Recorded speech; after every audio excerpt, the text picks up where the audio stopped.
generally speaking, raised in houses where we had some sort of responsibility with chores.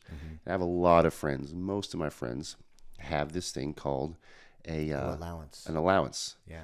right? You clean your room, you're responsible for this, and at the end of the week, you get a couple bucks. Not a philosophy that flies in our home. Yeah. Well, what the long-term impact of that is, if you do the things that you're responsible to do and expected to do as a member of this community or society, you will be paid for it, right? So that is very much a sheep mindset. Let me trade my time for money so I can get things that I want, rather than a way of thinking and value that you can personally grow and contribute to, and have that be a leverage point. Yeah. Yeah. So again, the compensation piece of an allowance is you are paid for what you do. In our home, I want my children to be less focused on what they do and more focused on who they are and who they're becoming. So the big separator between the what and the who. So the what that we do, and this is for us as men, is we can be so myopically focused on the what that we do. I'm in sales, I'm a VP, all these things are the whats. But the who that we become becomes the tail, which is actually what's most important. Anybody who's been in high value community for more than 12 seconds know that we start with our core values, the who that we are. And so by using this type of template, this type of philosophy in our home, is my daughter has responsibilities now that she's going on 6. She's responsible for the trash. It's one of her first duties. Take it out to the garbage. Very, very simple.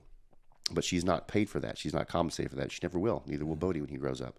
And the responsibility will grow as they age inside of our house, because as being part of my home, my tribe, my family, what value are you bringing? That's good. What are you responsible for? Even as adults, I'm part of a larger family. I have to bring value. This is something I do, but I'm not compensated for it. Yeah. How we'll compensate Talia is, as she's learning to read, and she's learning to read right now, is she won't be compensated for her responsibilities. She'll be compensated for her knowledge and understanding. That's good. So what that means is, as a parent, and I've read many, many books, and so has my wife, who's a doctor, we will choose books for her and assign a value to them. So a book that a lot of men know is Think and Grow Rich. So at some point, I'll give her a book. Think and Grow Rich is worth $250 to me. You're going to read this, and then when you finish it, we're going to discuss it, because I've read it several times. I want to know your takeaways. I want to know your lessons. We're going to have a conversation for it, and you'll be paid for that.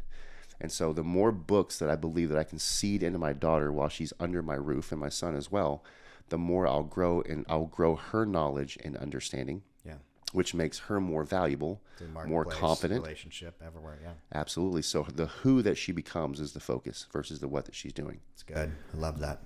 So good. And guys, listen to that takeaway. We've given you a couple hows on how to build a free thinking, independent contributor to society, but we're going to get deeper into this. But think about this. If you're training your kids in the household to just accept no as no, and to not negotiate, they're going to step into the marketplace and not ask for the promotion. They're going to step into the wrong relationship and just accept what their partner says and not have any healthy conflict or conversation. If you train your kids to be paid for the responsibilities that they should already be responsible for and just do because they're a value contributing member of the household and society, that's where entitlement is bred. Yeah. I think entitlement is the most disgusting thing we can see in adult men, but also in children. It happens in the household. You're not entitled to money just because you're in the household because you take the garbage out. Absolutely not. That's just what men do. We take out the garbage, we see a problem, we fill it, and that's responsibility as a whole. But if you're compensating them constantly, that's how we end up in the workplace and marketplace with these entitled little brats that were never taught discipline in the household. For sure. My wife and I get coffee every Sunday before we go to church. And of course, what girl, regardless of age, doesn't want a Starbucks also? I think they just like the warm cups in their hand. But of course, my 6-year-old she calls it her coffee. It's a kid's hot chocolate. But she's like, oh, Daddy, I want my toffee, is what she used to call it. And so even now, because she's earning compensation through other things in our house outside of what she does, she always has money, because we're always trying to grow that philosophy in her head. Yeah. But she's responsible for paying for her own $2 cup of coffee. And so that's something, talk about entitlement. Just because you're in the car, just because you're in this family doesn't mean you always get what mommy and daddy gets. Yeah. That's my money. And I can choose where it's going to go. Yeah. But here's a great coaching opportunity for us with our daughter of, one, understanding the value